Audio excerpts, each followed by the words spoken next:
भगवद गीता अध्याय 15 पुरुषोत्तम योग।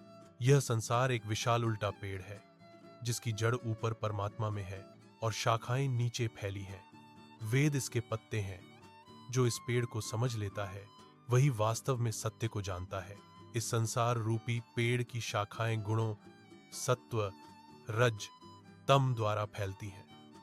नीचे उसकी जड़ें इंद्रियों के विषयों में फैलकर मनुष्य को बंधन में डालती हैं। इस संसार पेड़ का वास्तविक स्वरूप यहां समझ में नहीं आता, ना उसका आदि न अंत न आधार।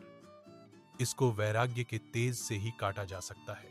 इस संसार को काटकर मनुष्य उसी परम स्थान की खोज करे जहां जाकर कोई लौटकर नहीं आता, जो परमात्मा ही देता है।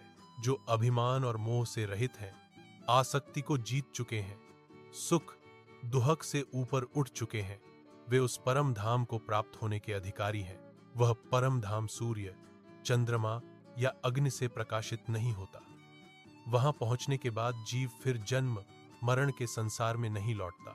जीवात्मा मेरी ही अनादि अंश है, जो प्रकृति में प्रवेश करके मन और 5 इंद्रियों को अपने साथ ले चलता है। जैसे हवा सुगंध को एक स्थान से दूसरे स्थान ले जाती है, वैसे ही जीवात्मा शरीर छोड़कर इंद्रियों को लेकर दूसरे शरीर में प्रवेश करता है।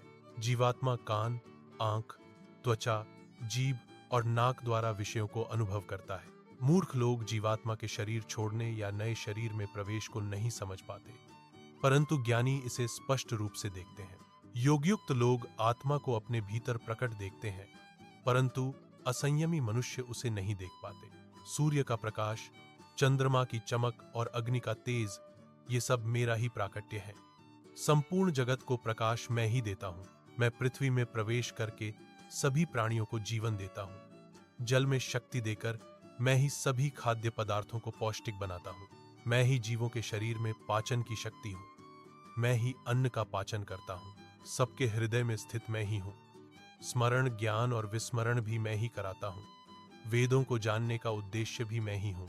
इस संसार में 2 प्रकार के पुरुष जीव हैं, क्षर नश्वर और अक्षर मुक्त। शरीरधारी जीव क्षर है और जो मुक्त है वह अक्षर है, परंतु सबसे ऊपर पुरुषोत्तम है जो तीनों लोकों को धारण करता है और उनका पालन करता है। मैं क्षर और अक्षर दोनों से श्रेष्ठ हूं, इसलिए वेद मुझे पुरुषोत्तम कहते हैं। जो मनुष्य मुझे पूर्ण रूप से जान लेता है वह सब कुछ जान चुका होता है और मेरी ही भक्ति करता है। यह रहस्यपूर्ण ज्ञान मैंने तुम्हें बताया। जो इसे समझ लेता है वह बुद्धिमान और श्रेष्ठ साधक माना जाता है और वह मेरे मार्ग को प्राप्त होता है।